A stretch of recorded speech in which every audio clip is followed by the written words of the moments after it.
सारस्वते देवे गौरवाणी प्रचारिणे निर्विशेष शून्यवादी पाश्चात्य देशतारिणे। जय श्री कृष्ण चैतन्य प्रभु नित्यानंद श्री अद्वैत गदाधर श्रीवासादि गौर भक्त वृंदा।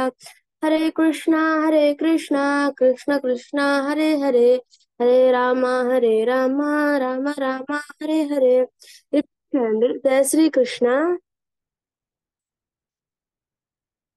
जय श्री कृष्ण चैतन्य चैतन्य प्रभु नित्यानंद प्रभु नित्यानंद श्री अद्वैत श्री अद्वैत गदाधर गदाधर श्रीवासादि श्रीवासादि गौर भक्त वृंदा। गौर भक्त वृंदा। हरे कृष्णा हरे कृष्ण हरे कृष्णा हरे कृष्ण कृष्ण कृष्ण कृष्ण कृष्ण हरे हरे, हरे हरे हरे राम हरे राम हरे राम हरे राम राम राम राम राम హరే హరే। हरे हरे। అలా అయితే ఇంతకు ముందు ఎప్పుడైతే గ్రహణం అనేది ఏర్పడుతుందో అప్పుడు కురుక్షేత్రంలో ఒక ప్రదేశంలో ఈ భూమిపై ఉన్న వ్యక్తులందరూ చేరుకుంటారని చెప్పుకున్నాం కదా। దాని తర్వాత అక్కడ ఉండే స్త్రీలు ఎవరైతే ఉంటారో కురుక్షేత్రంలో వారందరూ ఆ కృష్ణుడి గురించి మాట్లాడుకుంటూ ఉంటారు కదా। ఏ విధంగా అయితే గోపికలు కృష్ణుడికి ఎంతలా అటాచ్ అయి ఉన్నారో దాని గురించి, ఇంకా కృష్ణుడికి ఎలా వివాహం జరిగిందని ఒక్కొక్క వైఫ్ నుండి తెలుసుకుంటారు కదా। అప్పుడు కురువంశంలో ఉండే వ్యక్తులు ఎవరైతే ఉంటారో కుంతి మహారాణి, గాంధారి, ద్రౌపది వీళ్ళందరూ ఎంతో ఆనందిస్తారు కృష్ణుడి పట్ల। వారు ఎంతగా ఆకర్షితులై ఉన్నారో దాన్ని చూసి ఎంతగానో ఆనందిస్తారు। కురువంశంలో ఉండే వ్యక్తులందరూ ఎంతగానో ఆనందిస్తారు। వారికి తెలియకుండానే వారి కళ్ళల్లో టియర్స్ ఉంటాయి కదా, ఆ టియర్స్ తో నిండిపోతాయి వాళ్ళ కళ్ళు అనేవి। ఆ విధంగా అక్కడ ఆ గోపికలు ఎప్పుడైతే కృష్ణుడి గురించి మాట్లాడుకుంటూ ఉంటారో ఇంతలో ఎవరైతే మెన్ ఉంటారు కదా వాళ్ళు కూడా ఒక దగ్గర సమావేశం అవుతారు। ఆ ప్రదేశానికి ఎంతో మంది గొప్ప గొప్ప మునులు ఋషులు వస్తారు।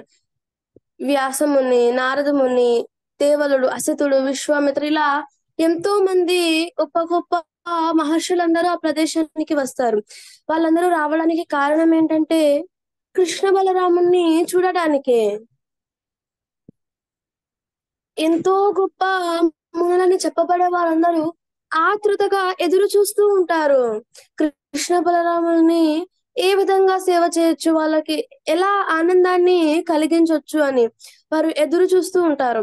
ఎప్పుడైతే సమయం దొరికిందో ఇంకా ప్రతి ఒక్కరూ ఆ ప్రదేశానికి వచ్చి కృష్ణ బలరాముల్ని చూడాలి అని అనుకుంటారు। ఎప్పుడైతే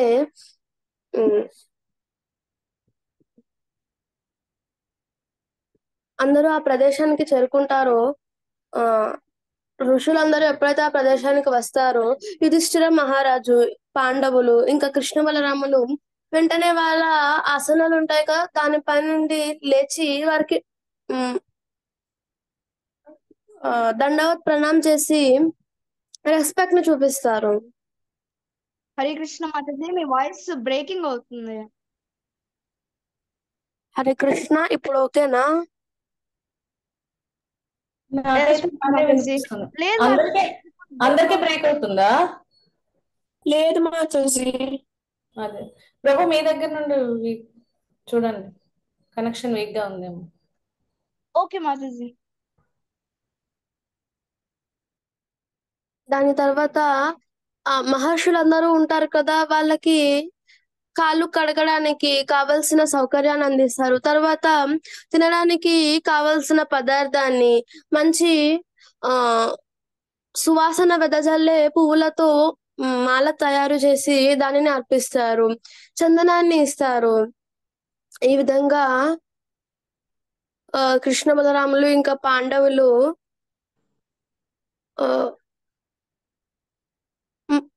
వాళ్ళని రిసీవ్ చేసుకుంటారు ఆ మహర్షులని. అయితే ఎప్పుడైతే అందరూ అక్కడ చేరుకుంటారో కృష్ణుడు మాట్లాడాలి అని అనుకుంటారు. అందరి అక్కడ ఉండే కింగ్స్ అందరిని రిప్రజెంట్ చేస్తూ కృష్ణ ఆ మహర్షులతో మాట్లాడాలి అని అనుకుంటారు. ఎప్పుడైతే కృష్ణుడు మాట్లాడాలని అనుకుంటున్నాడని తెలుస్తుందో అందరూ నిశ్శబ్దంగా అంటే చాలా కామ్ గా ఉంటారు.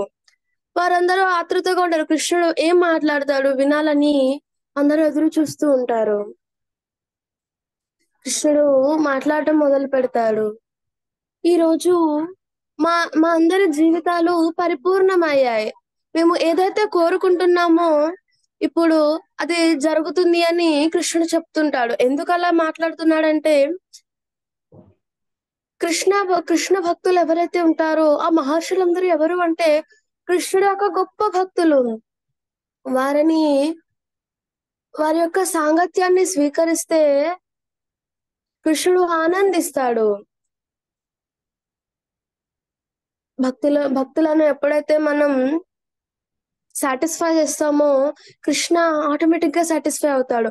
అంతేకాకుండా మనం అతి తక్కువ సేపు అయినా సరే భక్తులతో సాంగత్యాన్ని చేసినా సరే ఎంతో గొప్ప లబ్ధి లభిస్తుంది. కాబట్టి కృష్ణుడు ఇక్కడ ఆ కింగ్స్ ని రిప్రజెంట్ చేస్తూ మాట్లాడుతున్నాడు కదా. సో చెప్తాడు, ఎవరైతే దేవీ దేవతలు ఉంటారు కదా, ఊర్ధ్వలోకాలలో దేవీ దేవతలు ఉంటారు కదా, వాళ్ళ కోరిక కూడా అదే, ఆ మహర్షులందరినీ చూడాలి అనేది వాళ్ళ కోరిక. అటువంటిది ఇప్పుడు మేమందరం ఇక్కడ మిమ్మల్ని చూడగలుగుతున్నాం. భక్తియుక్త సేవలో ఎవరైతే అప్పుడే కొత్తగా వచ్చి ఉంటారో వారు దీన్ని అర్థం చేసుకోలేరు.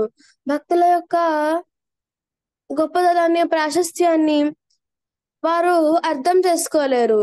కేవలం వారు టెంపుల్ కి వెళ్ళడం, డ్యూటీకి ఒబేసెన్సెస్ పే చేయడం, దాని తర్వాత ఇంకా అలా వచ్చేయడం, అంతేకాని భక్తులతో అసోసియేట్ అవ్వాలని కానీ దాని వల్ల వచ్చే లబ్ధి కానీ వారికి అర్థం కాదు.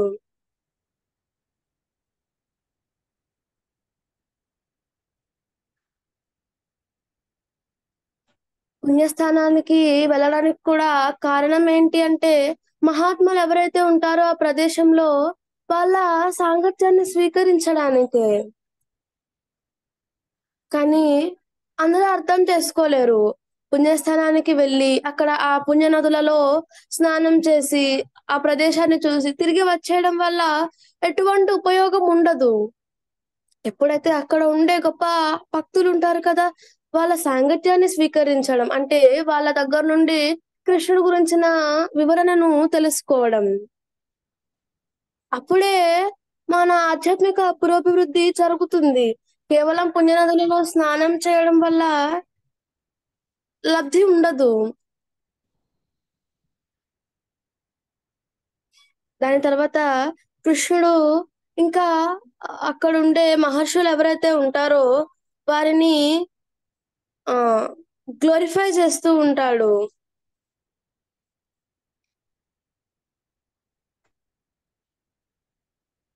ప్యూరిఫై అవ్వడానికి హృదయ శుద్ధీకరణ కోసం తెలియకుండా వ్యక్తులు ఏం చేస్తూ ఉంటారంటే అజ్ఞానంతో దేవీ దేవతలని అర్చించడం, దాని తర్వాత ఆ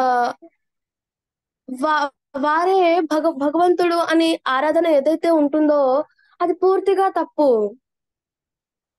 ఇక్కడ కృష్ణుడు తెలియజేస్తుంది ఏంటంటే దేవీ దేవతలు ఎవరైతే ఉంటారో వారిని ఎలా చూడాలి అంటే కృష్ణుడి యొక్క సేవకులుగా చూడాలి, కృష్ణుడి సబార్డినేట్స్ గా వాళ్ళని చూడాలి. కానీ వాళ్ళని కృష్ణుడితో ఈక్వల్ గా చూడకూడదు, అది అపరాధం అవుతుంది.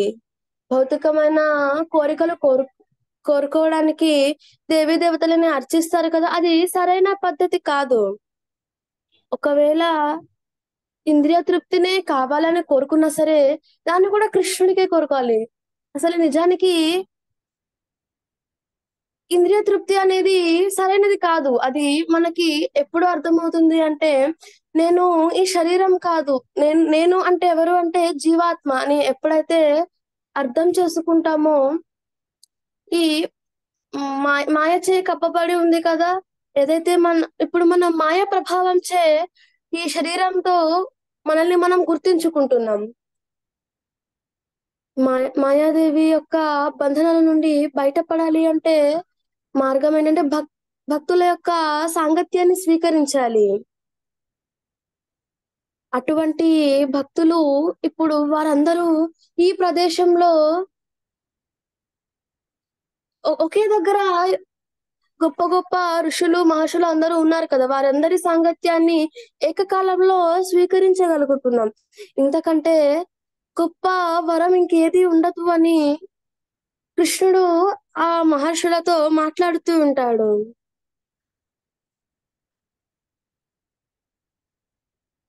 ఈ శరీరం ఏదైతే ఉంటుందో దేనితో తయారు చేయబడి ఉంటుంది?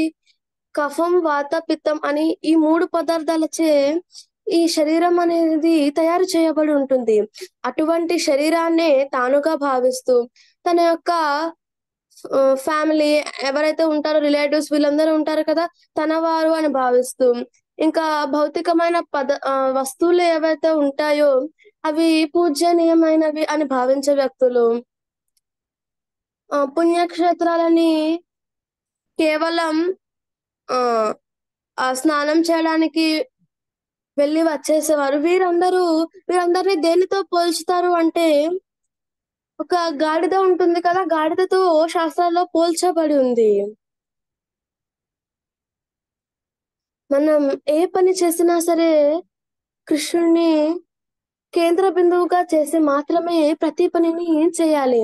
కృష్ణుడితో సంబంధం లేని ఏ పనిని కూడా చేయకూడదు.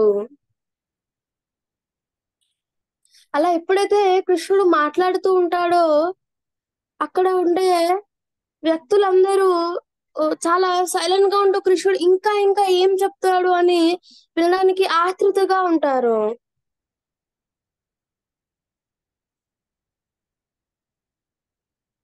మనం జ్ఞానాన్ని సంతరించుకుంటే గాని అటువంటి మూర్ఖమైన ఆలోచనలు ఉంటాయి కదా, వాటి నుండి బయటపడాలంటే సరైన జ్ఞానాన్ని తెలుసుకోవాలి. కృష్ణుడు అధిపతి, మనం కృష్ణుడి యొక్క సేవకులం. దాని గురించి అర్థం చేసుకోవాలి. ఇప్పుడు ప్రెసెంట్ సిచ్యువేషన్ లో అయితే నేషనలిజం అని చెప్తూ ఉంటారు కదా, అలాంటి ఐడియాస్ ఏవైతే ఉంటాయో దాన్ని కృష్ణుడు ఖండిస్తున్నాడు.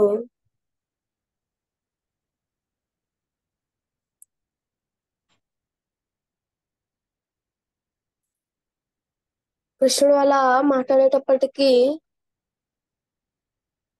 ఇంకా ఆ ఋషులు కూడా తిరిగి కృష్ణుడిని స్తుతిస్తూ ఉంటారు.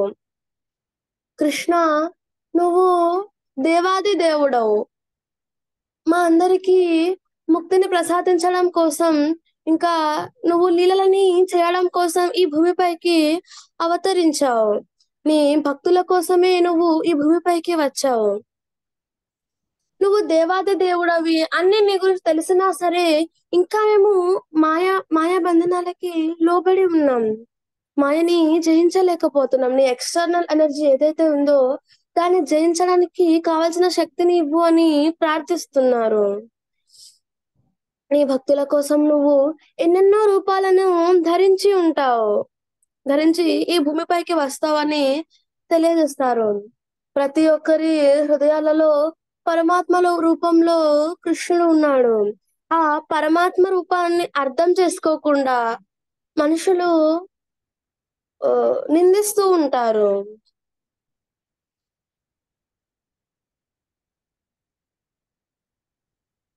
అయితే వేద శాస్త్రాలలో ఏదైతే చెప్పబడి ఉందో దానంతటికి కారకుడు ఎవరు అంటే శ్రీకృష్ణుడే.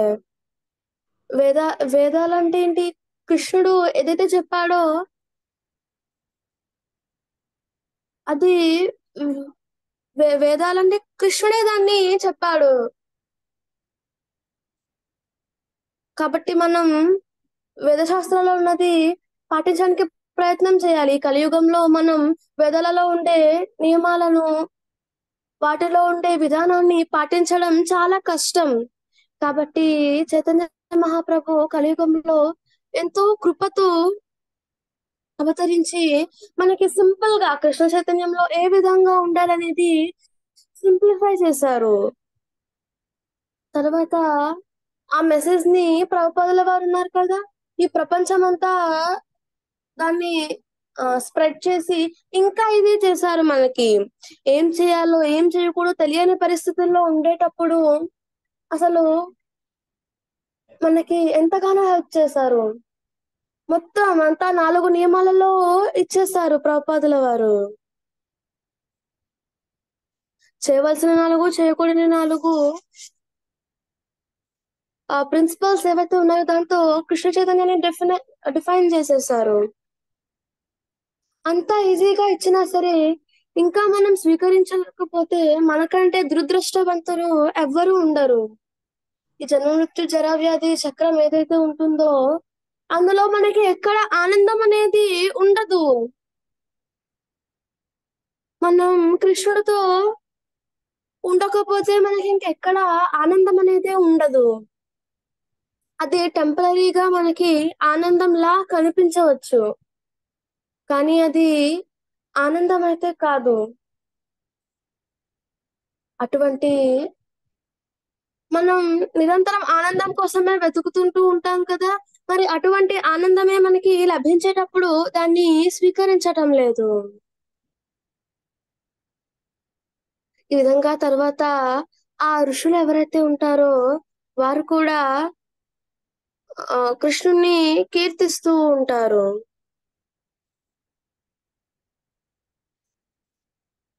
సూతాస్ ఇంకా మగధాస్ ఎవరైతే ఉంటారో వారు కీర్తన చేయడంలో ఎక్స్పర్ట్స్. వారందరూ ఏం చేస్తారంటే, ఇంకా గంధర్వులు కూడా వారందరూ కీర్తిస్తూ ఉంటారు ఆ కృష్ణుణ్ణి, ఇంకా కృష్ణుని యొక్క భక్తులని వారు కీర్తిస్తూ ఉంటారు.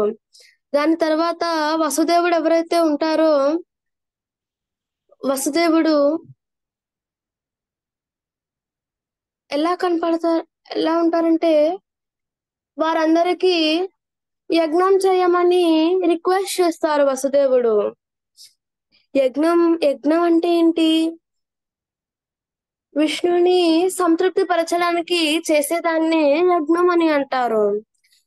విష్ణుని సంతృప్తి పరచడానికి వసుదేవుడు ఏం చేస్తారంటే ఆ ఋషులందరి చేత యజ్ఞం చేయమని చెప్తారు. వారందరూ కూడా అంగీకరిస్తారు. ఆ యజ్ఞం చేయడానికి కావాల్సిన పదార్థాలన్నింటినీ వసుదేవునికి అరేంజ్ చేయమని తెలియజేస్తారు.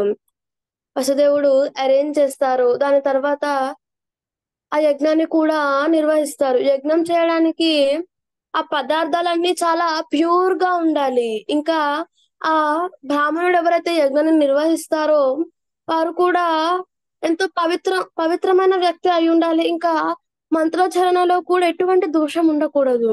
అలా చాలా స్ట్రిక్ట్ రూల్స్ ఉంటాయి యజ్ఞం చేయడానికి. అయితే ఈ కలియుగంలో ఆ యజ్ఞాన్ని కూడా సింప్లిఫై చేశారు. సంకీర్తన యజ్ఞాన్ని పరిచయం చేశారు కదా మనకి మహాప్రభు. హరికృష్ణ మహామంత్రాన్ని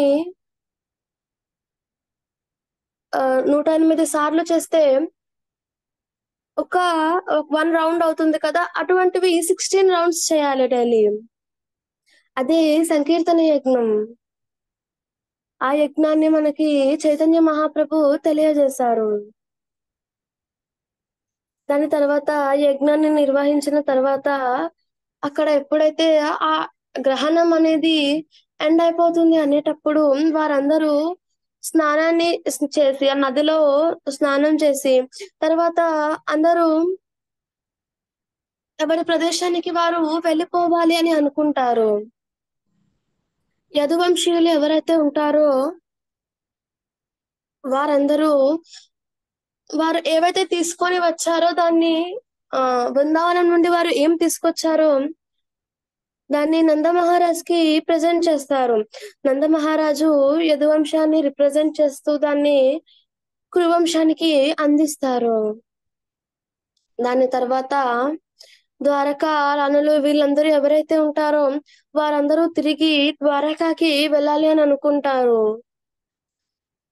ఎప్పుడైతే ఇలా ఒక్కొక్కరు ఒక్కొక్క ప్రదేశానికి వెళ్ళిపోవాలని అనుకుంటారో అక్కడ అత్యంతగా బాధపడేది ఎవరు అంటే ఎక్కువగా బాధపడేది ఎవరు అంటే గోపికలు ఇంకా కృష్ణ బలరాముని చూసే అవకాశం మళ్ళీ లభించదు అని వారు ఎంతో బాధపడతారు. గోపికలు వారందరూ బృందావనానికి వారి యొక్క మనస్సుని కృష్ణ బలరాముల దగ్గర వదిలేసి యదువంశీయులందరూ మళ్ళీ తిరిగి బృందావనానికి వెళ్ళాలనుకుంటారు. నిరంతరం వారు కృష్ణ బలరాముల గురించి మాత్రమే ఆలోచిస్తారు. వాళ్ళకి కృష్ణ బలరాములు తప్ప ఇంకొక ప్రపంచం అనేది ఉండదు. ఆ విధంగా అక్కడ వ్యక్తులందరూ ఎవరి ప్లేస్ కి వారు వెళ్ళిపోవాలి అని అనుకుంటారు. అయితే ఇక్కడ వరకు అందరికీ అర్థమైందా మాతాజీస్ అండ్ ప్రొఫెసర్స్? ఇంకా ఇక్కడ మన క్వశ్చన్స్ కానీ కమెంట్స్ కానీ కరెక్షన్స్ ఉన్నాయి? నో మాతాజీ.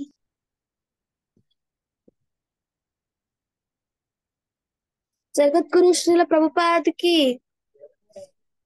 జై. హరినామ సంకీర్తనకి జై. రామచంద్ర హరిదాస్ ఠాకూర్ కి జై. సామవేద భక్త వృంద కి జై. శ్రీమద్ భగవద్ గీత కి జై. గ్రంథరాజ్ శ్రీమద్ భాగవతం కి జై. అనంతకోటి వైష్ణవ భక్త వృంద కి జై. రామ్ ప్రభు కి జై. కృష్ణ సఖి మాతాజీ కి జై. హరే కృష్ణ మాతాజీ ధన్యవాद प्रणाम. हरे कृष्ण माताजी संत प्रभु जी धन्यवाद प्रणाम. Thank you so much. Prahlad प्रभु की जय. हरे कृष्ण माता जी धन्यवाद प्रणाम. हरे कृष्ण हरे प्रभु कृष्ण जी माताजी धन्यवाद. धन्यवाद.